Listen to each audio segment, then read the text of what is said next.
বাজান রাগ করলেন? আপনি প্রতিদিন সকালে উঠে আগে মোবাইল হাতে নেন, কি রাগ করলেন? তারপর দাঁত ব্রাশ করে আপনি নাস্তা করেন, কি রাগ করলেন? এখন আপনি শুয়ে শুয়ে মোবাইল দেখতেছেন, কথাটা কি ঠিক বলছি?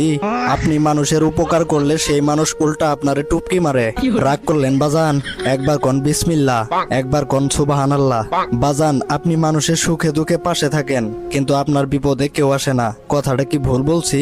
এই ঝামেলাগুলা থেকে মুক্তি পেতে চাইলে ভিডিওটি শেয়ার করে পেজটা ফলো করে সাথেই থাকেন। কি রাগ করলেন বাজান? রাগ না করলে একটা লাইক দিয়েন।